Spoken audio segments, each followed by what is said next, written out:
He was just a janitor in a forgotten hallway, until a blind little girl heard the music in his silence. What happened next? Even a 4-star general couldn't walk away unchanged in this deeply moving story of second chances, grief, and the unexpected power of kindness. A quiet single-dad veteran finds his way back to life, not through war, but through music and a child's listening heart. If stories like this touch you the way they've touched millions, don't forget to like, share, and subscribe to Soul Moments Story for more heartfelt tales that heal, inspire, and remind us what truly matters. Now, take a breath. Let the music begin. The night had a hush to it.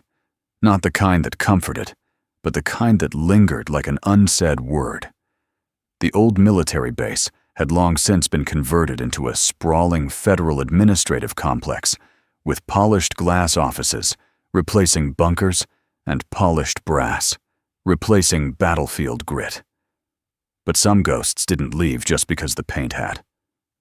Daniel Morgan moved silently down the marbled hallway, the wheels of his janitor's cart whispering across the tiles. He wore a faded green field jacket, his own from years past, and a simple maintenance badge clipped awkwardly to the pocket. Most didn't look twice. Those who did quickly looked away. He liked it that way.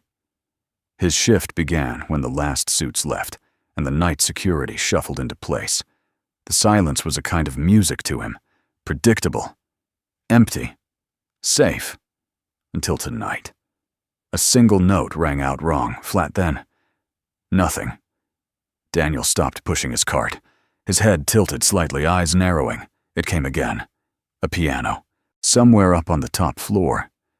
But not just any note, it was Claire de Lune Debussy's fragile masterpiece, and someone was butchering it. He should have ignored it. But something in the off-key vibration pulled at him, like an old scar itching under healed skin. Without thinking, Daniel veered from his route, past the storage rooms, past the labeled corridors, up the side stairwell most forgot existed. Each step creaked under his boots, each landing darker than the last, until he reached the 10th floor. The music stopped. He opened the door slowly. A soft glow spilled into the hallway. Inside, a grand piano sat beneath recessed lighting, facing a window that framed the city's skyline in 1,000 lights. And at the bench, her back to him, sat a little girl. She couldn't have been more than 9. A crimson dress, white collar. Brown hair cut in a clean, careful bob. Her hands rested on the keys, unmoving now. But what caught Daniel wasn't her posture, or her size, or even the fact that she was alone in a room most staff didn't even know was open. It was the blindfold. He didn't speak, just stepped closer. The girl flinched, sensing him. "I'm sorry," Daniel said, his voice rough, the first word he'd spoken aloud all day. "I didn't mean to scare you." "You didn't," she replied calmly. Her voice was clear, composed. "I just didn't hear you come in. That's a good thing, I guess. Means I'm still quiet." She tilted her head. "Are you the music teacher?" He chuckled softly. "No, just the guy who sweeps the floors. You walked like someone who knew the room." Daniel glanced around. The piano hadn't changed since he last saw it years ago. Same polish, same bench, same humming quiet. "What were you playing?" he asked. "Claire de Lune," she said. "But I keep getting the 8th note wrong. My fingers won't remember." "You're playing Debussy." Blindfolded, she nodded. "I'm practicing to not need eyes. Just memory." Silence settled again. Daniel stepped forward slowly, reverently, and sat on the far side of the bench. Not too close, but not far enough to feel like a stranger. "What's your name?" he asked. "Lily," she said. "Lily Monroe." He paused. "That name. Monroe." But he said nothing. "Can I ask yours?" she said. He hesitated. "Daniel. Daniel," she repeated, testing the sound. "You have a kind voice. Not soft, but quiet. Like someone who's always listening." Daniel looked down at the keys. His hands hovered above them. It had been years. Too many. I haven't played since. He stopped. A long time. You should, Lily said simply. He turned to her. You think so? Yes, she said. Music is meant to be shared, even when broken. There was no pity in her voice, just truth. Daniel stared at her small hands, still resting gently on the ivory keys. All right, he murmured. Let's make a deal. I'll play if you promise not to laugh if I mess up. I won't, she whispered, even if I could see. Daniel smiled. He laid his fingers on the keys. And for the first time in over a decade, he played. Not loudly, not perfectly, but with breath and weight and pauses where grief lived. Halfway through, Lily moved her right hand across the keys and began filling in the melody, hesitant at first, then more certain, like her body remembered what her eyes never knew. Daniel watched her. You're not just playing notes, he said softly. I'm listening with my fingers, she said. The keys feel different when the music is true. He stopped playing. She did too. Then slowly, Lily reached out and placed her hand on his. Your hands tell stories, she said. Daniel blinked. In what way, he asked. They're heavy, she said, like they've held too much. But they don't push the notes. They ask. Daniel swallowed hard. The door creaked. He turned. Empty. But for a moment he felt it someone watching. He looked back at Lily. You shouldn't be here alone, he said. I'm not alone, she replied. You're here. That night they played for an hour. Not for applause, not for therapy. Just because music like pain needed somewhere to go. When Daniel left, he didn't return to his janitor cart. He walked out into the night and stood beneath the cold sky, the echo of the piano still lingering in his bones. And for the first time in years, he didn't feel invisible. The next night, he told himself he wouldn't go back. Daniel Morgan finished wiping down the stairwell railing on the east wing exactly as listed on his shift chart. He mopped the marble lobby, changed out 2 trash bins, even lingered for 20 minutes in the break room pretending the flickering fluorescent light above was worth fixing. But at 9:42 p.m., with the silence hanging heavier than the mop in his hand, he found himself walking again toward the 10th floor. Same creaking stairwell, same hum in his chest, same soft breath of music waiting for him. He hesitated at the door, then pushed it open. She was there. Lily Monroe sat at the piano facing the city lights she would never see. The blindfold was gone tonight, but her eyes remained gently closed, her head tilted slightly, listening rather than watching. When she heard the door open, she didn't flinch this time. I saved the bench for you, she said simply. Daniel approached slowly and sat beside her, not saying a word. The space between them felt known now, as if the music had carved out a sanctuary no one else could enter. I brought something, she said. Her small hand reached into her red satchel and pulled out a crinkled sheet of paper. Braille bumps lined the edges, but on the back, written in a child's careful block, letters was a list. 1. Middle C2, sustain pedal. 3. Don't apologize when I miss a note. 4. Play the sad parts too. Daniel read it slowly, then smiled. Is this a contract, he asked. It's a promise, Lily replied. You're not allowed to give up halfway. He nodded. Then I'll make one too. What is it? I'll never lie to you about a note, he said. Even the broken ones. She tilted her head. Good. Those are usually the truest. They began to play not Debussy this time, but something looser, more playful. Lily tapped out a bouncing melody in C major, and Daniel chased her rhythm with a deeper, softer counterbalance. It wasn't perfect, but it was alive. In the middle of a run, she asked, Were you always a janitor? Daniel paused. No, he said, pressing a soft chord. I used to wear a uniform, like my mom. Your mom's the general?" She nodded. "General Laura Donovan. She doesn't like to be called Mom in public. Just ma'am?" Daniel looked away. The name confirmed what he already suspected. Laura Donovan. They had served in the same combat division. She was once the rising star of command. He was the man everyone whispered about, but never really understood. "She's important," Lily said. "She runs everything." Daniel didn't respond right away. Instead, he shifted his fingers gently across the keys. "Is that hard?" Lily asked. "Having a mom who's busy all the time." "She wasn't always like that," Lily said softly. "Before Dad died," she laughed more. "She used to sing while cooking breakfast. She doesn't sing anymore." Daniel's chest tightened. "What happened to your dad?" he asked. There was a long pause. "He was a pilot," she said. "His plane never came home." Daniel stared at the keys. A sharp silence filled the room. "I'm sorry," he said. "It's okay," Lily answered, her voice steady. "He still visits me in dreams. But Mom says that's just how kids grieve." Daniel didn't speak. Memories flickered through his mind. Camouflage flight suits, a smile beneath a helmet, the smell of jet fuel, and a voice over the comms. "If something happens to me, tell her she made me better." He cleared his throat. "Do you know what song your dad used to sing?"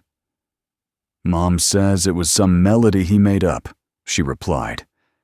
It didn't have a name, just notes. Daniel nodded slowly. "I think I heard it once," he said, barely a whisper. Lily turned toward him, eyes still closed. "Can you play it?" He hesitated, then let his fingers fall gently onto the keys. Soft, hesitant, a quiet pattern of rising thirds and suspended fourths. Lily's head tilted. She leaned into the sound. "That's it," she said. That's his song." Her voice cracked for the first time. Daniel didn't stop. He built the chords one after another, breathing life into something half forgotten. The final note hung in the air like a benediction. When it faded, Lily spoke again. "You knew him." Daniel stared straight ahead. "Yes," he said. There was no use hiding it now. "I served with your father. His name was Michael. He was one of the finest pilots I ever knew." Lily swallowed. "Why didn't you tell me? I didn't think I should," Daniel replied. "People like me. We stay in the background. That's how we're useful." "You're wrong," she said quietly. "You're the first person who ever made me feel seen." Daniel looked at her, really looked. "I see you, Lily, with or without your eyes." A few moments passed. Then Lily reached out her hand and placed it over his once more. "You're not just the janitor," she said. "You're my friend." Daniel couldn't respond. He just nodded, swallowing a lump that hadn't risen in years. From the hallway outside, a quiet set of footsteps approached. They didn't notice, but someone else did. A young lieutenant in uniform stood down the corridor, frozen by the sight inside the music room. She squinted, recognized the man playing the piano, and her jaw set tight. She turned and walked quickly down the hallway, straight toward General Laura Donovan's office. Daniel hadn't touched the piano in almost 10 years. Not since Laura's voice crackled through his headset on a cold morning over Kandahar. Not since the call went out that Michael Monroe's F-16 had gone dark. And certainly not since the day he received a small sealed box containing 3 metal bars, a burnt fragment of a dog tag, and a folded letter that simply read, "She was the best part of me. Please find a way to tell her." Michael, he never did. He couldn't. Until now. For the next few nights, Daniel and Lily met in quiet rebellion after hours away from meetings, from orders from the world. No one said anything. The security staff turned blind eyes. Perhaps the music softened even them. Each night, Lily's confidence grew. So did Daniel's pain. One evening, after an hour-long improvisation over a Chopin prelude, Lily leaned back and asked the question he'd been dreading. Did you ever lose someone you loved? Daniel didn't answer right away. His fingers pressed into the edge of the piano bench. Yes, he said. Finally. Someone I would have given anything to save. Silence stretched between them. Lily waited.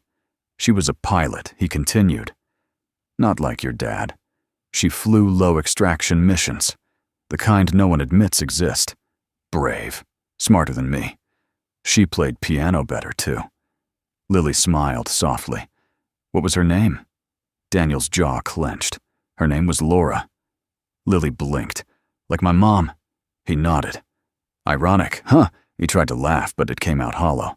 Different person, same name. But she died on a mission I was supposed to be on. I'd traded shifts with her the day before. His voice dropped lower. I gave her the clearance code that got her in. But I couldn't get to her in time when it went wrong. The words left him like confession. Sharp. Bare. Lily reached across the bench and took his hand without a word. I haven't played piano since her funeral, he said, until the night I heard you missing that 8th note. Lily squeezed his fingers. I didn't miss it. I just couldn't feel it. Daniel smiled faintly. Same thing sometimes.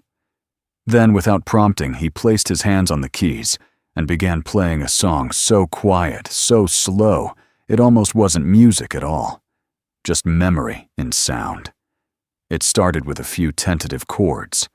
Then came a minor run grief dressed in melody. Lily tilted her head, listening. Her fingers floated above the keys, mirroring his touch, without ever pressing down. The song expanded, delicate, mournful, full of ghosts. When it ended, Daniel looked away. She used to hum that, he said. When the lights went out in the hangars. It's beautiful, Lily whispered. But it's missing something. What Lily didn't speak. Instead, she reached forward and added 2 soft notes, F and A, into the final bar. Then silence. Daniel stared at her. His voice was barely audible. That's what she used to say, what he looked at her. When I played it for her, she always said it was missing the heartbeat. And those 2 notes, they were it. Neither moved. The room felt sacred now. Not just secret, but holy. A temple made of sound and sadness. From the hallway beyond, a voice echoed. It was sharp, female, commanding. Lily. Are you in there? Lily turned. Mom Daniel froze. The door opened slowly, and in stepped General Laura Donovan, 4 stars, crisp on her shoulder eyes, hardened by war stress and bureaucracy. She took 2 steps into the room and stopped cold. Her gaze moved from her daughter to the piano, to the man seated beside her. Recognition flickered. Not certainty. Not yet. Just something unsettled. Ma'am Daniel said, rising instinctively, voice formal. What are you doing here? Laura asked, her voice steel. I was cleaning, he offered, though they both knew it was a lie. Laura looked at her daughter. Lily, you know you're not allowed to wander up here alone. I wasn't alone, Lily said quietly. He was with me. Laura's eyes returned to Daniel. This area is not authorized for custodial staff. You'll need to report to Mama. Lily interrupted. Her voice was soft, but sure. We were playing Daddy's song. Laura stiffened. What Daniel knows it. He played it. The one Daddy used to hum when he tucked me in. Laura's face shifted like a crack in polished armor. She looked at Daniel again. Really looked. And there it was. Behind the beard, the longer hair, the janitor's uniform. A flash of something she hadn't seen in over a decade. A shadow from war. Morgan, she whispered. Daniel stood straighter. His voice quiet. Yes, ma'am. Laura took a step back, stunned. You disappeared. I did, he said. After the mission failed. You were declared MIA. I asked to be. Laura's hand trembled, then tightened into a fist. Why now? She demanded. Why her Daniel looked at Lily. because she reminded me how to breathe. Laura's lip quivered barely. Her eyes shimmered, but the tears refused to fall. I want him to stay, Lily said suddenly. Laura's gaze snapped to her daughter. He shouldn't be here.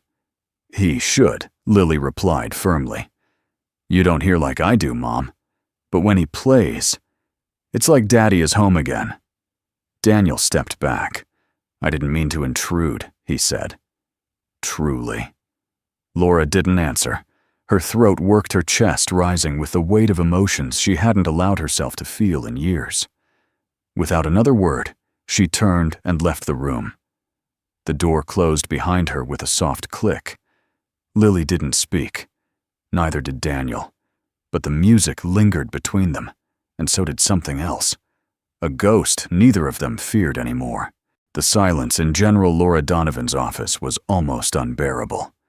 It wasn't the quiet of peace, but the kind that screamed with restraint, the kind built on decades of swallowing grief, bottling duty, and burying what couldn't be spoken aloud. She stood by the tall window overlooking the parade grounds, arms folded behind her back in parade rest, though no one was watching. No one but the ghosts. Behind her, the lieutenant waited stiff and nervous. The young woman had brought the report an hour ago, saw the janitor Daniel Morgan inside the restricted music room after hours with the general's daughter. Twice. The file on the desk was thin. Too thin. Just a few lines. Civilian contractor. Custodial division. No disciplinary record.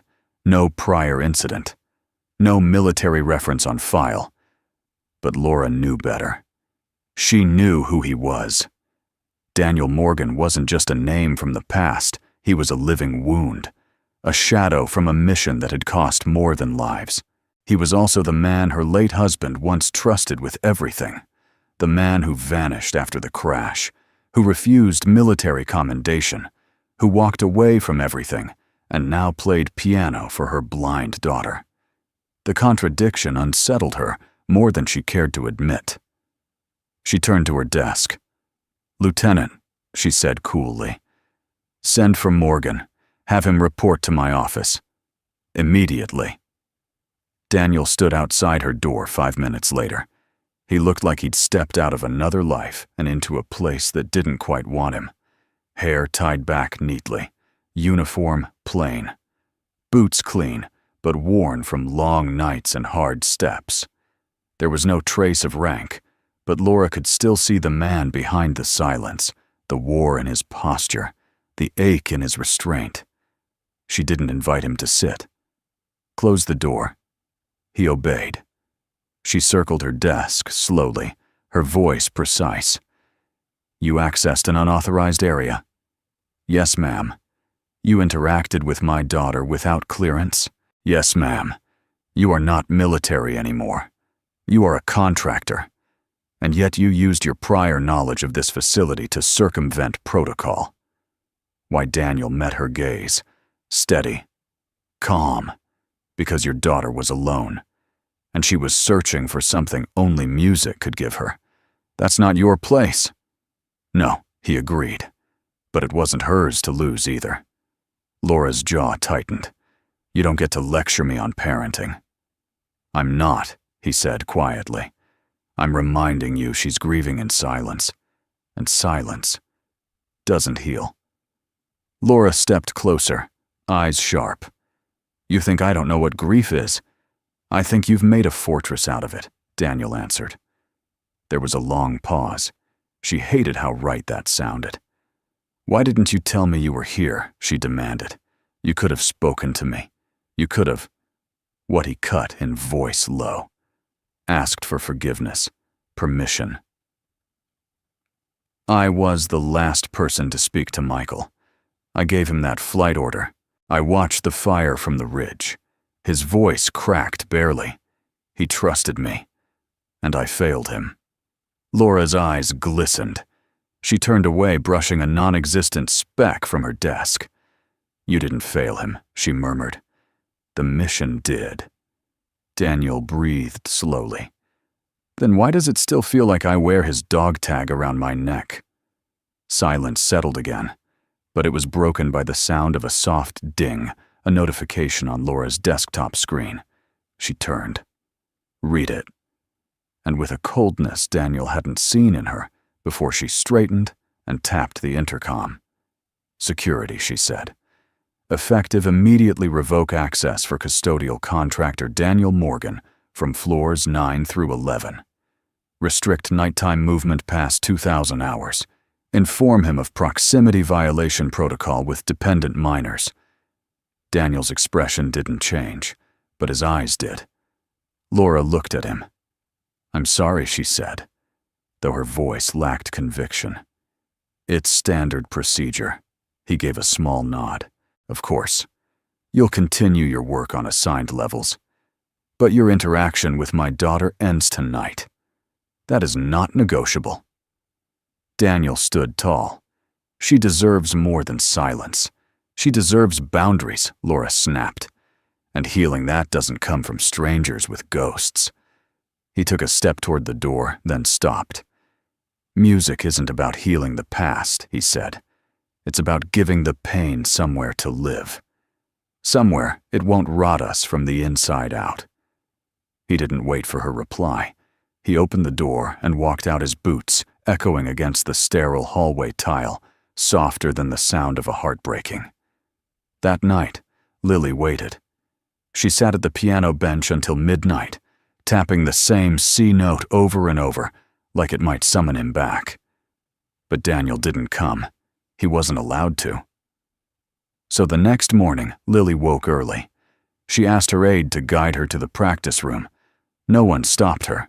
The room was technically hers, a privilege granted to the general's daughter, though rarely used until now. She sat alone, waiting.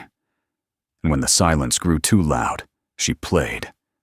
Off-key, awkward, searching, but determined. Meanwhile, on the loading dock below, Daniel finished emptying the last bin of the day shift. His hands were stiff, not from the work, but from the ache in his chest that refused to fade. He placed a small USB drive in his jacket pocket. It was the last thing he'd recorded on the piano before the ban. He left it with the aide. For her, he said. Tell her.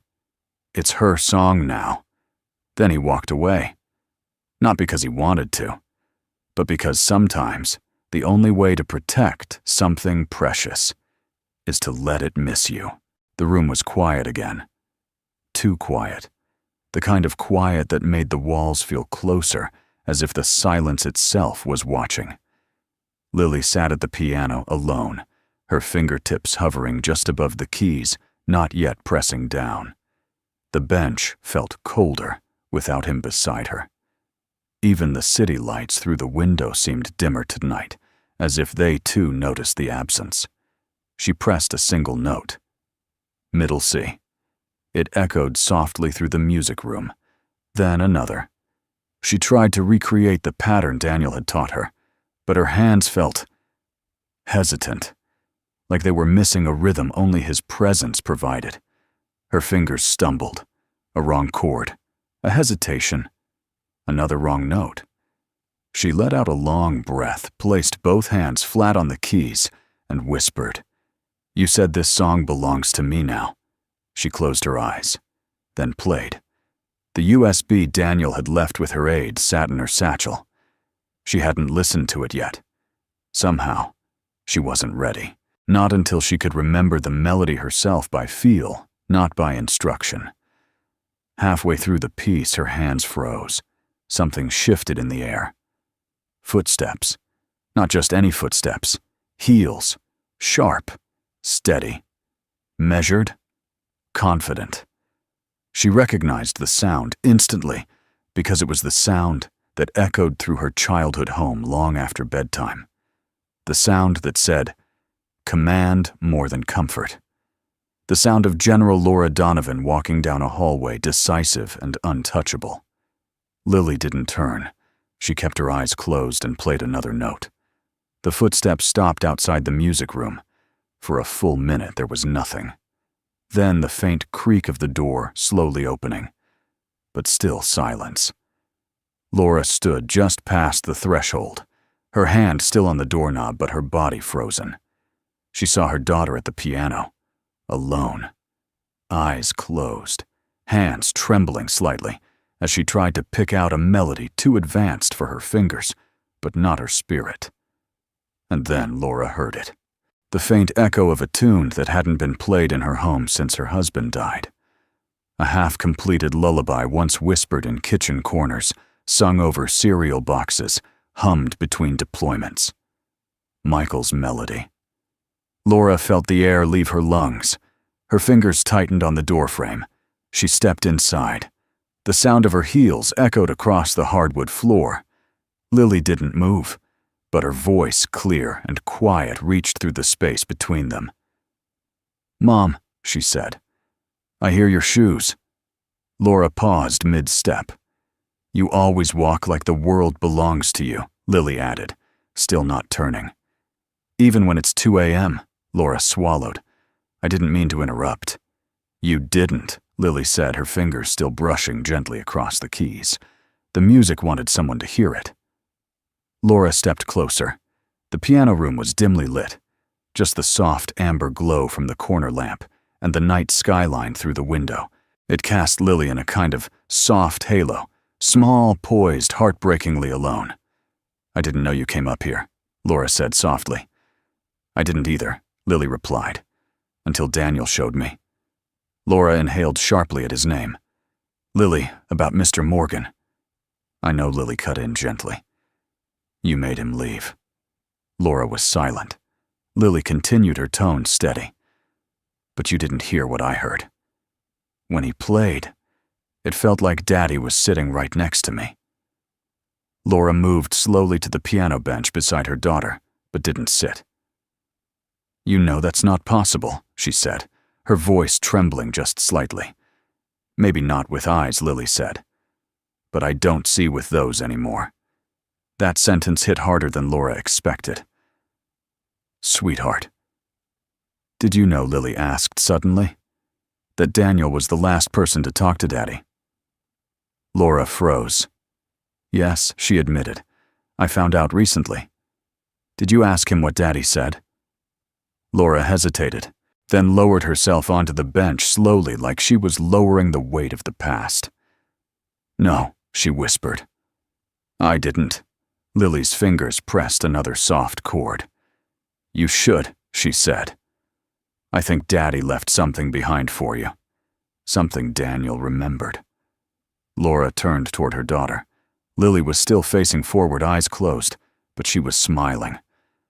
"Mom," she said, almost like a prayer, "I'm not afraid of the dark anymore. Because now I know music can still find me in it." Laura blinked away sudden tears. "And when Daniel played that night, I could feel what Daddy must have felt when he fell in love with you." Laura pressed her hand to her mouth. It wasn't like her to cry, not in uniform, not in command, not in front of her daughter. But she couldn't stop the single tear that slid down her cheek. Lily reached out carefully and touched the top of her mother's hand. "You're not just a general," she said. "You're his song, too." Laura couldn't speak. Instead, she wrapped both arms around Lily, pulled her close, and for the first time in months, no years held her like a mother, not like an officer. They stayed that way for a long moment. Outside, the city lights blinked softly in the night. Somewhere in the building, the hum of air vents and ticking of fluorescent lights carried on. But in that music room, there was only stillness. Warm, healing stillness. After a while, Laura asked, "Would you like to hear the USB Daniel left you?" Lily smiled wider. "I was waiting for you to listen with me." Laura reached into the satchel and found it small, simple, labeled in black ink, "The Things We Hear with Our Heart." She plugged it into the wall speaker and pressed play. What followed wasn't just a song. It was a story of grief, love, redemption, and something more, a father's memory stitched into every note, and a stranger's quiet promise to carry it. Laura didn't speak.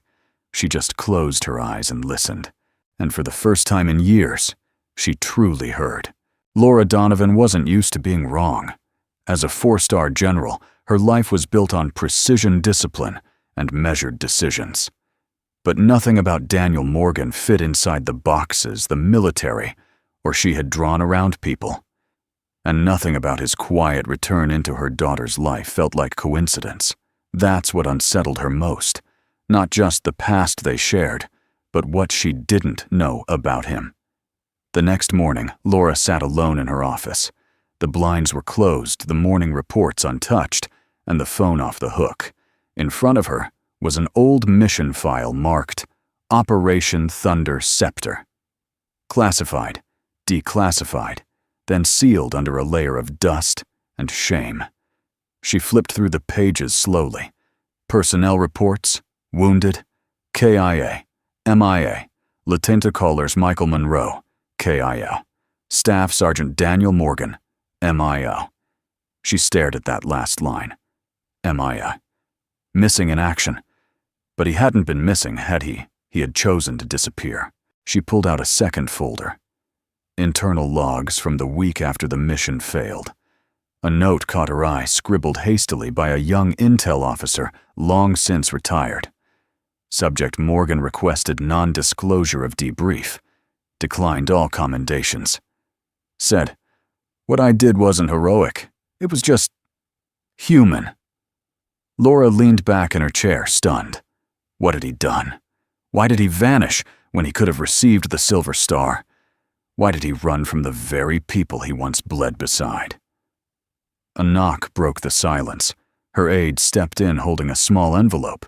This came through the civilian ethics office, she said. It's odd. Laura opened the envelope. Inside was a folded page, handwritten. The first line made her pulse stop. "General, I never told you what your husband's final words were. He asked me to tell you this." Laura sat up straight. She read the letter twice, then a third time, and the tears came silently without warning. That evening, as the sun bled orange across the base, Laura walked to the lower maintenance wing, a place she hadn't been in over a decade. The floors smelled of cleaning solvent. The lighting buzzed overhead. And down the hall, Daniel stood alone, refilling a mop bucket with calm, practiced hands. He saw her before she spoke. "Ma'am," he said, setting the mop aside. "I read it," she said. He nodded. "I figured you would. You were the one who pulled him out of the wreckage." Daniel didn't respond right away. "Then only part of him." Laura's voice broke. "Why didn't you tell me?" Daniel leaned against the wall, arms folded not in defiance but restraint. "Because the war already took enough from you," he said. "From Lily. From all of us. I didn't want to be the shadow that kept following you around. You were his best friend." "I was," he said. "Until the day I let him go." Laura stepped closer. "You didn't let him go. You stayed. He made a choice." Daniel's eyes darkened. "He made me promise. If he didn't make it back, I had to get the intel to command. That was the priority. Not the body, not the medals, just the mission. So I left him there. I left my best friend burning in a cockpit because that's what the job demanded." Laura's voice cracked. "He knew what he was asking of you." Daniel looked down. "But I didn't know what it would cost." They stood in silence. 2 soldiers, 2 survivors. One promise that had never been spoken aloud until now. After a long pause, Laura said, "He also asked you to watch over Lily, didn't he?" Daniel looked up sharply. "Yes." "And that's why you took this job." Daniel hesitated, then nodded. "I needed to be near her. I didn't know how. I didn't want to intrude. But when I saw her walking into the music room, it felt like maybe this was the moment he meant." Laura stepped back, breathing in slowly. "My daughter plays piano now," she said. "She finds peace in sound. Not orders, not medals, not speeches. She plays better than she knows," Daniel said. She's better because of you, Laura replied. And I almost stopped that. Daniel looked at her, unsure of what to say. Laura reached into her coat pocket and held out the letter. I never said thank you for saving him long enough to say goodbye, and for giving Lily something I never could. Daniel accepted the letter, gently folded it again, and tucked it back into the envelope. Then softly, Laura said, She wants to see you again. His eyes met hers, cautious, uncertain. She said the silence without your music feels colder. Daniel exhaled slowly. It feels colder to me, too. Laura managed a faint smile. For the record, she added you were never just a janitor. Daniel gave a soft nod. And you were never just a general. They stood quietly again. Then Laura said, Will you come tomorrow? There's something I want you to hear. What is it? A song, she said, but this time, from both of us. That night, Daniel stood alone in his modest apartment on the edge of the city. His old military duffel still sat unopened in the corner, never unpacked. On the wall, a photo of his unit during Operation Thunder Scepter faces, now mostly gone. Names faded. He opened a small box tucked in his drawer. Inside was a pair of dog tags. One said, Morgan Daniel. The other said, Monroe Michael. He held them both in his palm for a long time, then slowly placed them around his neck. Upstairs, in a quiet bedroom lit by the soft yellow lamp, Lily sat on her bed, with her hands folded in her lap. Her mother sat beside her, brushing her hair back gently. Was he really there? Lily asked. Laura nodded. He never stopped being there. He just didn't know how to be seen. Will he come back? Laura kissed her forehead. Tomorrow. I promise. Lily smiled softly. I want to show him the melody I finished. Laura blinked. You finished it. Lily nodded. His part. And Daddy's part. I just need someone to play it with me. Laura held her close. You will.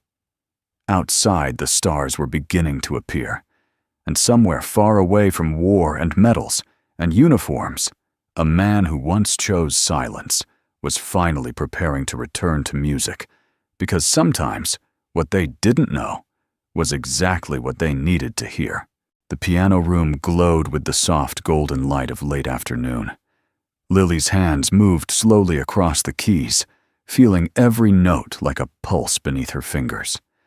She wasn't practicing anymore. She was remembering. Each chord was a memory, each pause a hope. She hadn't smiled like this in weeks, not since Daniel was told to stay away. But now, with her mom's voice saying, he'll come back tomorrow, she carried the melody with a quiet joy in her chest. And he did come back. Just after 6 p.m., as the halls cleared and the building emptied, Daniel Morgan entered the music room again. He looked different this time, no longer hiding in janitor's clothes. Still simple worn boots, faded jeans, green jacket, but he walked with a quiet confidence, like a man who had nothing left to run from. When Lily heard his steps, her fingers paused mid-phrase. She turned her head slightly and smiled. You kept the promise. Daniel approached. Always do when it's for someone who listens better than most see. She giggled. Took you long enough. He sat beside her. Without another word, they began. Their hands moved in harmony, not needing to count or signal. Her melody clear searching, his accompaniment warm anchoring. And in the middle of it, a whisper of another soul. Michael Monroe's legacy lingering in every rising note. Halfway through, the door opened. General Laura Donovan stepped in, not as an officer, but as a mother. She stood quietly at the back, her face soft, listening. Her arms were no longer crossed. She wasn't assessing. She was absorbing. Until the interruption came. The click of polished shoes on tile. A second figure entered behind her, stern, clean cut, holding a folder. Colonel Raymond Blake, Protocol officer. His voice broke the stillness like cold wind through a chapel. General Donovan. May I speak with you privately? Laura stiffened. Daniel and Lily stopped playing. Lily's face fell instantly. He's not in trouble again, is he? Blake looked at Daniel with the precise disdain of a man who measured respect in stars and stripes, not in melody. No one's in trouble, Miss Monroe, he said flatly. But there are procedures. Laura gave Lily a reassuring glance and followed Blake into the hall. The door closed. Inside, Daniel turned to Lily. It's okay, he said gently. Lily frowned. That man doesn't like music. Daniel chuckled. That man doesn't like anything that doesn't wear rank. Outside in the hallway, Blake's voice dropped low. This cannot continue, General. A civilian contractor with unsupervised access to your daughter, after hours no less. We've received 2 internal reports, 1 from the aide, 1 anonymous. You know the policy.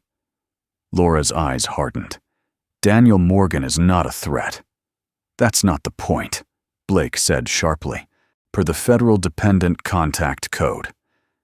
Section 9A, Paragraph 3, non-familial civilian employees are not authorized to engage in repeated contact with minors of high-clearance personnel, especially unsupervised. You've crossed the line.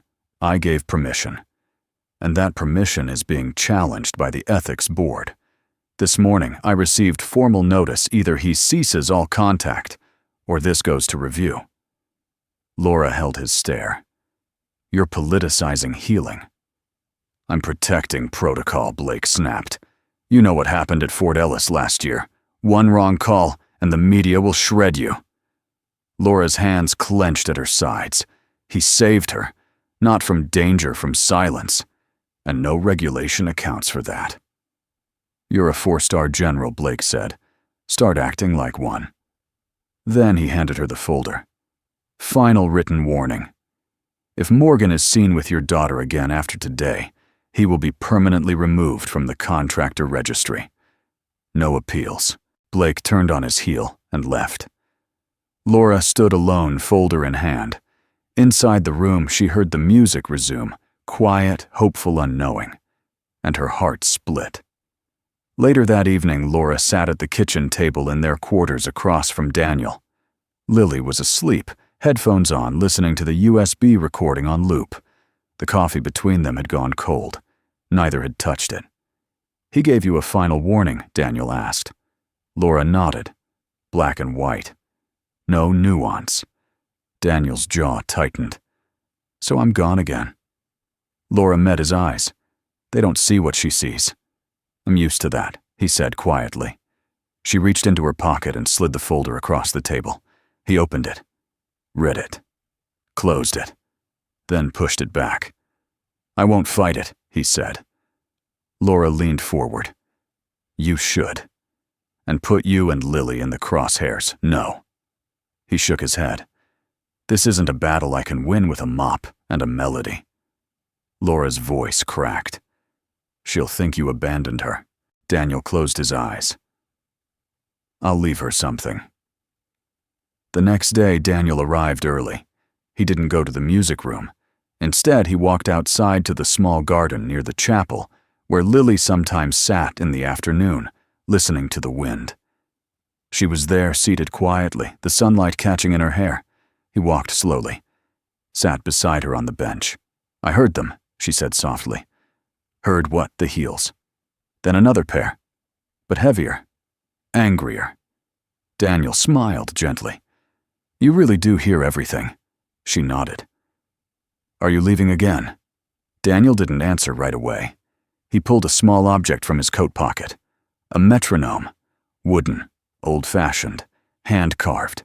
The pendulum arm was smooth with use. This was your father's, he said. He used it when he practiced, before missions, even during briefings sometimes, just to keep rhythm when the world felt too loud. Lily touched it reverently. He left it in my locker, said one day maybe someone would need it more than him. She looked up toward Daniel, though she couldn't see him. "I don't want you to go." "I know. You make the music make sense." Daniel fought the lump rising in his throat. Sometimes, he said slowly, the most important notes are the ones between the keys, the rests, the silences. They give the song its shape. She shook her head. "But this silence doesn't feel right." He took her hand, held it gently. "Then I'll wait," he said, "until it does." They sat in silence for a long time. When she finally reached for the metronome and placed it over her heart, Daniel stood and walked away. But this time he didn't vanish. He walked slowly, so she could hear each step fade. And remember, the apartment was quiet again. Daniel sat on the edge of his modest bed, hands resting on his knees, as if waiting for something that might never arrive. Outside, the wind pushed against the windows, carrying with it the scent of rain and distant traffic. He stared at the small metronome's empty space on the shelf. The silence it left behind was louder than the ticking ever was. On the table beside him sat an old laptop and a worn pair of studio headphones. The track was loaded, mixed, cleaned, and saved with a simple title, "For Lily, and for the one who still listens." He copied the file to a new USB drive. No label this time, just a small ribbon tied around it, navy blue like Michael Monroe's flight suit. Then he reached into a drawer and pulled out a folded envelope. Inside was the original handwritten sheet music, 2 sets of notations. One was his. The other was Michael's. Notes he'd scribbled on the back of a maintenance checklist during a long deployment. A melody that never had lyrics, but always carried a message. Play this when the world forgets how to feel. Daniel tucked the USB and the sheet into a small leather pouch. He didn't write a goodbye. He didn't need to. Meanwhile, in her office, General Laura Donovan sat staring at the very same USB. It had been delivered without ceremony, left quietly on her desk that morning, by a civilian clerk who simply said, "He asked that you listen to it first." No note, no explanation. Just a name on the folder, "The Things We Hear with Our Heart." Final mix. Laura plugged in her headphones, clicked play, and for the next 7 minutes and 22 seconds, she didn't move. What began as a simple piano intro grew into something else entirely, a conversation between 2 melodies, weaving in and out of each other, like father and daughter speaking across time. A motif of strength disguised in gentleness, a theme of loss threaded with warmth, and in the final bars, Michael's motif returned, finished, completed in a way Laura had never heard before. And then, a third motif entered. New, smaller, but confident. Lily's melody. She gasped. The 3 voices, Michael, Daniel, and Lily, braided into a single haunting harmony. Not a goodbye, a reunion. When the music faded, Laura removed the headphones, her hands trembling. She stared at the blank wall across from her desk.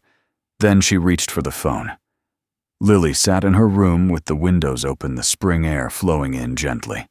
The metronome sat on the dresser, silent, but she could feel its rhythm in her chest. She hadn't played since Daniel left. The piano felt different now, like it missed him too. That evening, her mother walked in, no heels this time, just quiet steps and socks. "I have something," Laura said. Lily turned. "Is it from him?" Laura nodded and placed the USB into the speaker dock. No words were spoken. The music began, and Lily froze. It was him, but not just him. It was her father, and her. All 3 of them playing the song none of them ever finished. Until now. Tears slid down Lily's cheeks, but she didn't sob. She just placed her hand over her heart and whispered, "Daddy." Laura knelt beside her and held her close, and for the first time mother and daughter cried together, not from pain, but from the beauty of a wound that was finally allowed to breathe. The next day, Laura made a decision. She called a meeting with the ethics board. Colonel Blake sat at the head of the table, stoic as always. "This won't go well," her aide warned softly.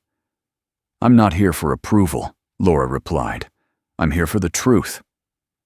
When the meeting began, Laura stood not in uniform but in civilian clothes, simple, respectful, human. She played the music over the speakers. 7 minutes. No interruptions. When it ended, the room was silent. Then she spoke. "You've spent the last month questioning whether Daniel Morgan belongs here, whether he's a risk, whether he's qualified to influence my daughter. And in every file you've ignored the only qualification that matters." She placed the metronome on the table. He listened. Some frowned. Others looked down. Laura continued. "You don't know what it means to have a daughter who cannot see your medals or your regrets, who doesn't care about protocol but listens for footsteps, for voice cracks, for silence." She paused, voice thick. Daniel didn't break the rules. He bent them. To reach a child who's been living in silence since her father died. Colonel Blake cleared his throat. "General, we understand your personal connection, but—" "No," Laura said firmly. "You don't understand anything, because you've all been busy protecting an image, while I was watching a man rebuild a girl's belief that the world can still be beautiful." She stepped back. "I won't ask your permission. I'll take the consequences. But I will not apologize for letting kindness into my daughter's life." Then she turned and walked out. Head high. Heart open. That night, a knock came at Daniel's door. When he opened it, Lily stood there, headphones around her neck, her mother's hand holding hers. Daniel froze. "Hey kid," he said softly. Lily smiled. "I brought your song back." She handed him the metronome. Daniel's throat tightened. "I thought you'd need it," she whispered, "for when we play again." Laura met his eyes. No words, just a nod. Daniel stepped aside. "Come in." And for the first time in years, the quiet in his apartment was filled with sound again, not just of music, but of footsteps that finally felt like home. The auditorium inside the National Veterans Hall had never felt so quiet. Rows upon rows of seats were filled soldiers, in uniform, veterans, with medals, pinned to blazers, worn thin families, with folded flags on their laps, and even a group of children with white canes resting at their sides. The air was solemn, reverent, sacred. At the front of the hall stood a grand piano, polished until it reflected the soft amber stage lights above. A banner stretched across the back wall, National Ceremony of Honor and Healing, in tribute to silent service. But no one looked at the banner. They were all waiting for the man who wasn't supposed to be here. Backstage, Daniel Morgan adjusted the sleeves of his jacket.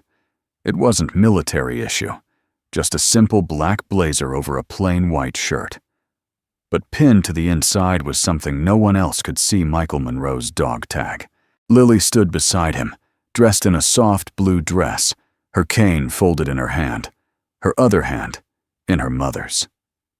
Laura, in her formal uniform, looked at Daniel with something between pride and peace. "You sure about this?" Daniel asked. Lily nodded. "The music's already playing in my head.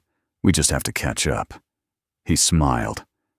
"You've got your father's courage, you know that." "No," Lily said with a grin. "I've got yours." The MC stepped onto the stage, tapping the microphone gently. "Today we gather not just to honor service in uniform, but to recognize a different kind of courage, the kind that doesn't wear medals. The kind that listens in silence, that heals through presence. That teaches us to hear more than we see." He turned toward the wings. "And now please, welcome a very special performance. One that needs no introduction, because it speaks for itself. Polite applause. Then silence. Daniel and Lily stepped onto the stage.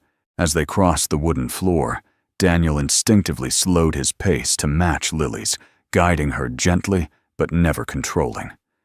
The house lights dimmed. A spotlight followed them to the piano.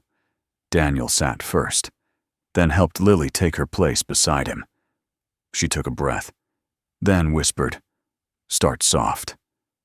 "Let them come to us." He nodded and placed his fingers on the keys. It began with a whisper, just 4 notes. Familiar, tentative, a musical memory being stitched back together in real time. Then Lily joined in. Her hands moved surely gracefully. Each note was a step forward into a world she could feel, even if she could not see. And the audience hardened Marines, stoic officers. Gold Star mothers sat motionless, eyes wide, as a blind girl and a quiet janitor performed something transcendent. Halfway through, the piece shifted. A second melody emerged. Not Daniel's. Not Lily's. Michael's. Laura closed her eyes when she heard it. Her breath caught. It was the lullaby he'd once hummed under his breath when rocking Lily to sleep during deployments home. No one had ever written it down, except Daniel. And now, Lily was playing it, completing it. The final chorus swelled not in volume, but in spirit. 3 themes. Daniel's depth, Michael's legacy, and Lily's innocence braided into a quiet crescendo that filled the room like sunlight through stained glass. When the last note fell away, the silence was thunderous. No one clapped. No one dared. Until Lily spoke into the microphone. "I can't see you," she said softly, "but I know you're here, and I want you to know something." She turned her head toward the crowd. "Music gave me my dad back, and then it gave me someone else, a man who doesn't wear stars, but carries them inside." Daniel froze. "I don't call him Mr. Morgan anymore," Lily said. "I call him Dad." The room gasped. Then came the applause. Not loud at first, just respectful. Then it grew wave after wave of it. Veterans stood. Mothers stood. Children stood. One by one, the hall rose to their feet. Daniel didn't move. He couldn't. Lily took his hand and whispered, "Breathe, Dad. This is your song, too." Tears filled his eyes. Then Laura stepped onto the stage. She walked toward them, not with the swagger of command, but with the humility of a mother who had found peace. In her hand was a small velvet box. She opened it before the crowd. Inside was a single silver pin, the honorary insignia of civilian distinction rarely awarded and only by direct command. Laura turned to Daniel. This, she said into the microphone, "is not for valor in battle or brilliance in combat. It is for kindness, quiet, stubborn kindness that changes lives." She pinned it gently to his jacket, then removed the 4-star rank from her own shoulder and placed it inside the open piano. "For the man who taught my daughter to see in the dark," she said, "and who reminded me how to listen." Daniel couldn't speak. He simply placed his hand over his heart, then looked down at Lily and whispered, "Thank you." But Lily shook her head. "No," she said with a smile. "Thank you for staying." That night after the ceremony, Daniel stood outside alone watching the last of the guests leave. Laura walked up beside him. "You know," she said quietly, "you could have left again." "I almost did," Daniel admitted. "But she deserved more than another empty seat in her life." Laura nodded. "She called you Dad." Daniel exhaled. "I wasn't expecting that. She meant it." He looked at her. "So did I," he said. They stood in silence, the spring breeze brushing past like music too soft to write down. Then Laura looked up at the stars. "You think he heard it?" Daniel followed her gaze. "I think he never stopped listening." The piano room was no longer just a practice space. It had become a sanctuary.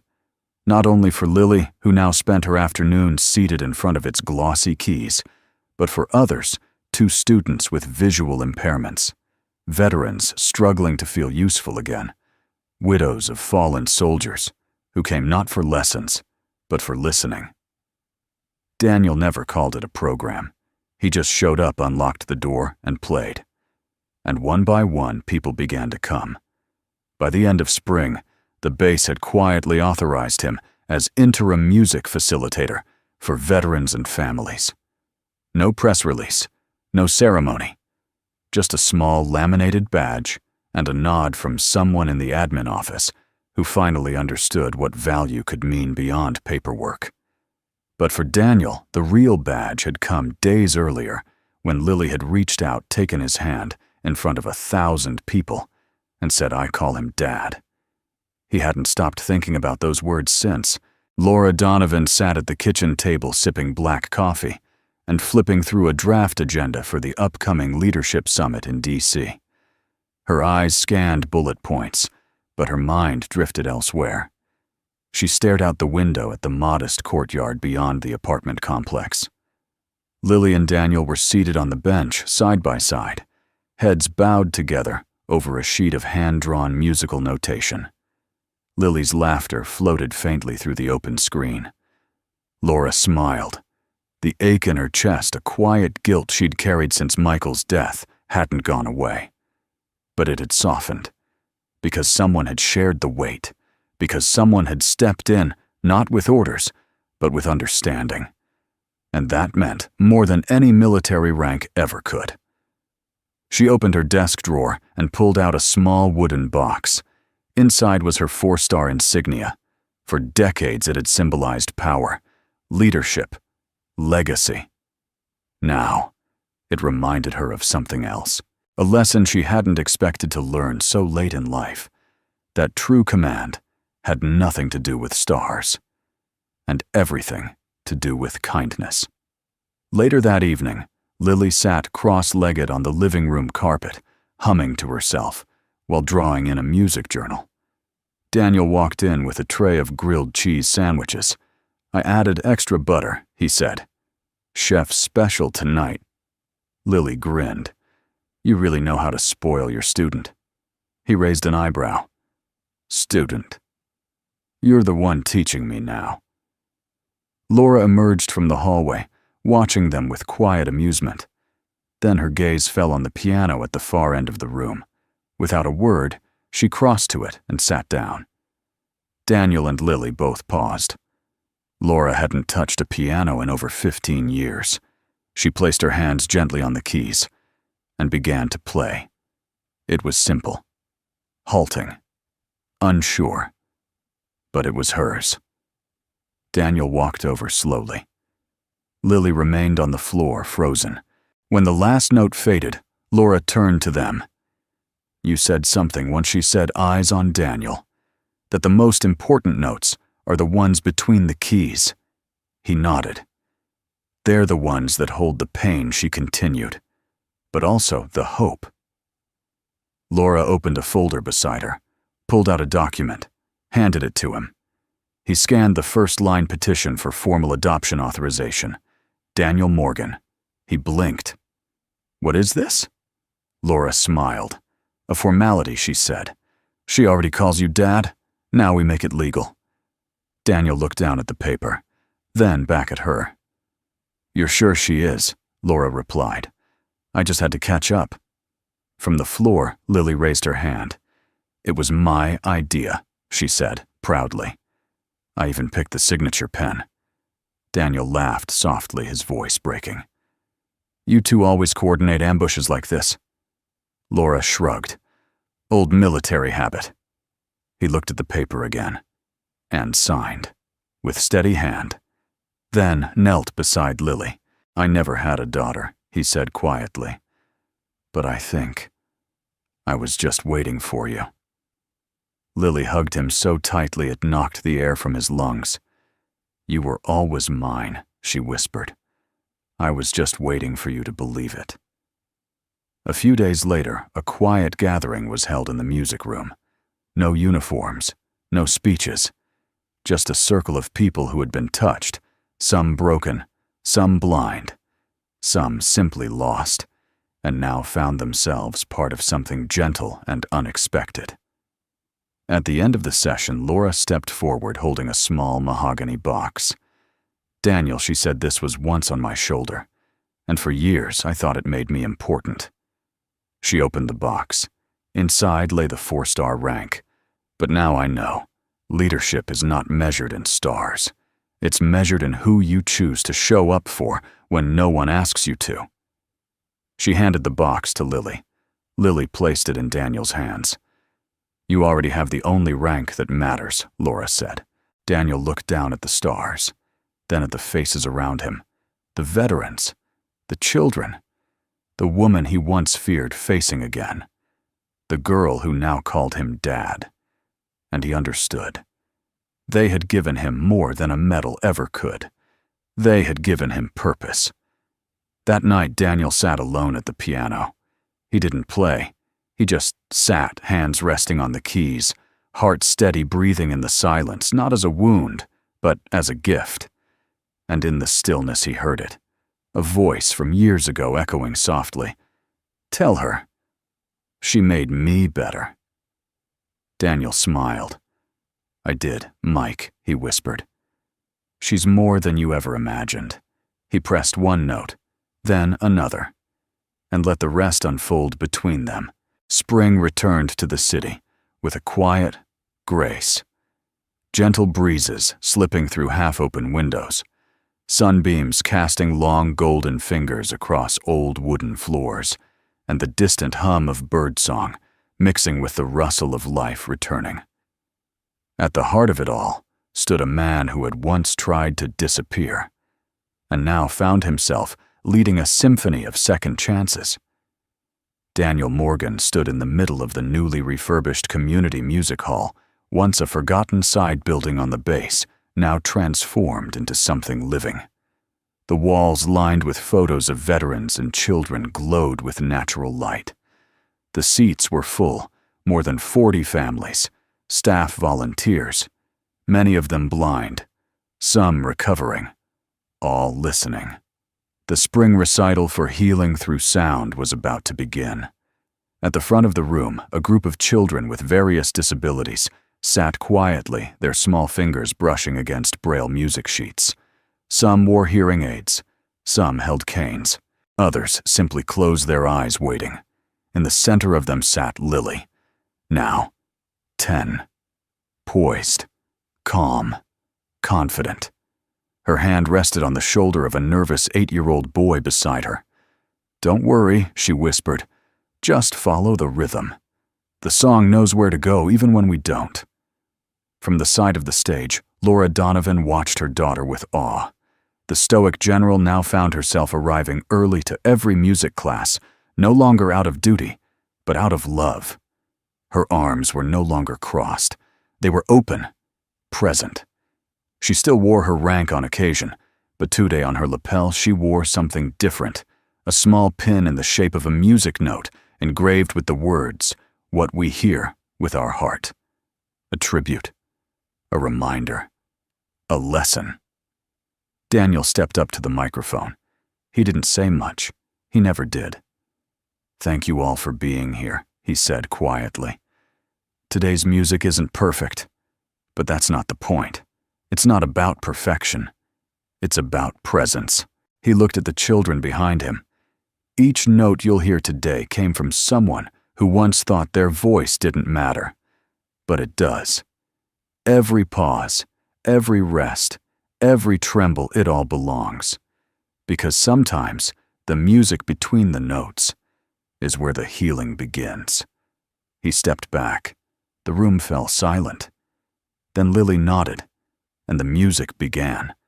They played pieces from memory, from feeling, from instinct. Some children used 2 fingers. Some played just rhythm. Others sang off-key with such sincerity it made the strongest veterans in the room wipe their eyes with calloused hands. When Lily stood for her solo, she didn't ask for silence. She asked for breath. "I want you to listen the way I do," she said to the crowd. "Not with ears. with everything else. She began softly. Just 3 notes, then a pause. Then came the melody Daniel had written for her, a piece now titled Lily's Light. It was simple, vulnerable, but in its fragility was a strength that gripped the room in stillness. Daniel accompanied from the side, keeping pace, not with tempo, but with her breath. She played with her whole body, her whole story. And when she finished, she let the final note linger, not loud, not long, just enough. And then silence. Perfect, sacred silence. No applause. Not yet.